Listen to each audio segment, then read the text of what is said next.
प्रधानमंत्री नरेंद्र मोदी के ऐलान के बाद तीनों कृषि कानूनों को रद्द करने की ओर सरकार ने पहला कदम बढ़ा दिया है। बुधवार को हुई कैबिनेट मीटिंग में तीनों कानूनों को वापस लेने के प्रस्ताव को मंजूरी मिल गई है।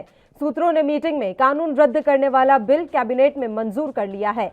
हालांकि इस बारे में अभी तक सरकार की ओर से कोई आधिकारिक ऐलान नहीं किया गया, लेकिन दोपहर 3 बजे केंद्रीय मंत्री अनुराग ठाकुर कैबिनेट ब्रीफिंग करेंगे। इसमें वो कानून वापसी के प्रस्ताव को मंजूरी दिए जाने के फैसले के बारे में बता सकते हैं। कैबिनेट की मंजूरी मिलने के बाद अब इस बिल को संसद में पेश किया जाएगा। इस बिल को 29 नवंबर से शुरू हो रहे संसद के शीतकालीन सत्र में पेश किया जा सकता है। बताया जा रहा है कि कृषि मंत्रालय ने पीएमओ की सिफारिश पर कानून रद्द करने का बिल तैयार किया है।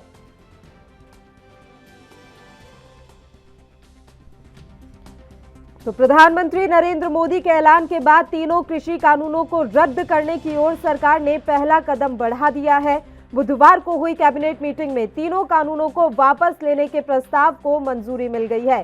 सूत्रों ने मीटिंग में कानून रद्द करने वाला बिल कैबिनेट में मंजूर कर लिया। हालांकि इस बारे में अभी तक सरकार की ओर से कोई आधिकारिक ऐलान नहीं किया गया है, लेकिन बताया जा रहा है कि केंद्रीय मंत्री अनुराग ठाकुर कैबिनेट ब्रीफिंग के जरिए इस बारे में ज्यादा जानकारी साझा करेंगे। इसमें वो कानून वापसी के प्रस्ताव को मंजूरी दिए जाने के फैसले के बारे में बता सकते हैं। कैबिनेट की मंजूरी मिलने के बाद अब इस बिल को संसद में पेश किया जाएगा। इस बिल को 29 नवंबर से शुरू हो रहे संसद के शीतकालीन सत्र में पेश किया जा सकता है। बताया जा रहा है कि कृषि मंत्रालय ने पीएमओ की सिफारिश पर कानून रद्द करने का ये बिल तैयार किया है और आज कैबिनेट की बैठक में इस बिल को मंजूरी भी मिल गई है। आपको बता दें कि लगातार इस कानून के विरोध में किसान सड़कों पर उतरे हुए थे। उनके द्वारा विरोध प्रदर्शन किया जा रहा था और आखिरकार उनकी जो मुहिम थी, जो आंदोलन था, वो सफल हुआ और 19 तारीख को खुद प्रधानमंत्री ने मीडिया के सामने आकर इस कानून को वापस लेने की घोषणा कर दी थी और इसी के साथ किसानों को एक बड़ी सफलता, उनके आंदोलन को एक सफलता हाथ लगी थी। लेकिन अभी भी देखा जाए तो आंदोलन जारी है, क्योंकि किसान अभी अपनी कुछ अन्य मांगों को लेकर आंदोलन पर अड़े हुए हैं।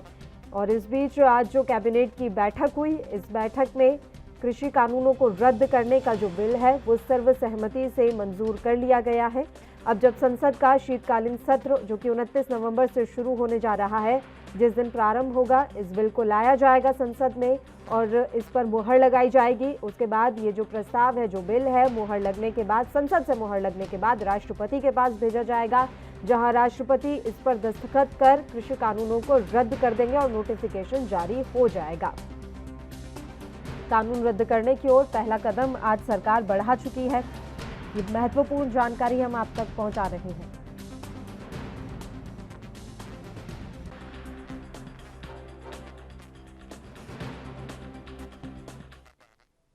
और इस मामले पर चर्चा करने के लिए राजनीतिक विश्लेषक सर्वेश्वर पाठक जी इस समय हमारे साथ फोन लाइन पर जुड़ गए हैं। सीधा उन्हीं का रुख कर लेते हैं। सर्वेश्वर जी, बड़ा कदम और अहम कदम कृषि कानूनों को रद्द किए जाने की ओर। आज कैबिनेट की बैठक में इस प्रस्ताव को मंजूरी मिल गई है कि कृषि कानूनों को रद्द कर दिया जाएगा। अब आप क्या मान रहे हैं कि किसान आंदोलन कब खत्म होगा, किसान अपने घरों की ओर कब लौटेंगे? देखिए पल्लवी जी, जो किसान जो ये 3 बिल थे सरकार लेके आई थी और खुद प्रधानमंत्री जी ने गुरु पर्व के दिन ये घोषणा की, तो उसका एक अहम मायने होता है कि आखिर देश का प्रधानमंत्री आपसे कह रहा है कि हाँ ये गलती हो गई, हम कुछ किसानों को मना नहीं समझा नहीं पाए, तो मैं इस बिल को वापस ले रहा हूँ।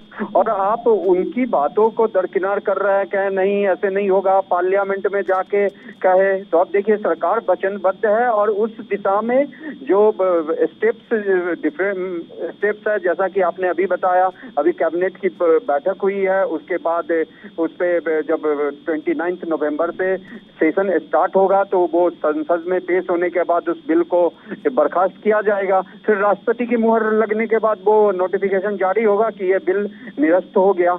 तो जो देश, जो ये अपने आप को किसान नेता कहते हैं, उनको तो ये समझना होगा। अगर वो अपनी हठ धर्मिता, अपनी जिद पे अड़े रहेंगे कि नहीं ये होगा तभी हम हटेंगे, तब तो फिर वो मान लिया जाए कि जो शुरू से कहा जाता था कि ये किसान नहीं, ये बिचौलिए बैठे पड़े हैं। क्योंकि आपका विरोध था कि ये तीनों काले कानून वापस लिया जाए।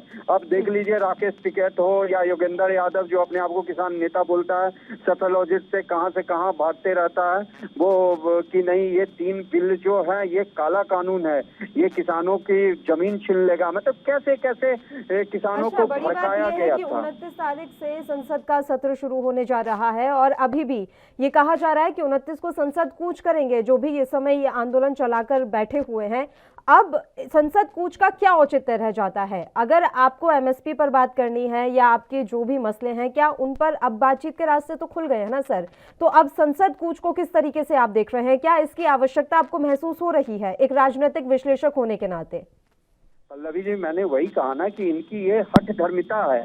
ये कह रहे थे अभी भी राकेश टिकैत जो महापंचायत किया लखनऊ में, कह रहा था सरकार ने बातचीत नहीं की। कितने बड़े झूठ बोला, जबकि 11 राउंड की बातचीत हुई थी सरकार से, फिर उसके बाद सहमति नहीं। अब ये पूरी घोषणा हो चुकी है और पहला कदम भी उठ गया है इस बिल को निरस्त करने के लिए। फिर भी देखिए यही हस्त धर्मिता और उदंडता, इसको तो मैं उदंडता मानूंगा कि नहीं हम संसद की ओर कूच करेंगे, हमारा ट्रैक्टर वहीं पे इंडिया गेट पे लगेगा, वहीं पे खाएंगे, वहीं पे खेती करेंगे। तो इसकी तो बस मात्र कह लीजिए कि ये उदंड लोग हैं, ये किसान नेता नहीं। अगर असली किसान नेता होते, और भी किसान नेता हैं, देख लीजिए पंजाब के कितने किसान नेता ने इस बिल के प्रधानमंत्री ने जो वापस लिया उसका बहुत स्वागत किया और कहा है कि नहीं भैया बहुत अच्छा कदम है। आप अमरिंदर सिंह जी को देखिए जो कि पहले बिल के विरोध में थे जब कांग्रेस पार्टी के पंजाब के वो चीफ मिनिस्टर थे, और अभी उन्होंने कितना अच्छा आर्टिकल लिखा और इस बिल के बारे में बताया कि प्रधानमंत्री का यह कदम स्वागत योग्य है। तो मेरे को यही लगता है कि ये जो किसान लोग हैं, ये तो पहले भी मैं इन्हें किसान बहुत कम मानता था, चूंकि किसान अपने जो उसूल होता है प्रिंसिपल, उसको इन्होंने तोड़ दिया। और अब जब उनका था कि ये तीनों काला कानून वापस ले लो, अब जब सरकार वो वापस ले ली है तब पार्लियामेंट कूच करने का क्या है? इसके मतलब ये दिखाने का कि एक तरीके से आप देखिए इन्होंने क्या संदेश दिया है कि सरकार झुक गई, हमारे आगे झुक गई।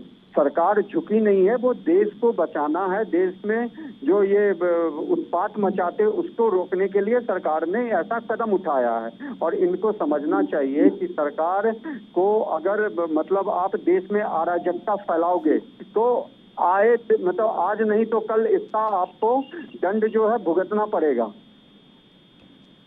चलिए सर्वेश्वर जी, शुक्रिया आप हमारे साथ जुड़े इतने महत्वपूर्ण मसले पर चर्चा करने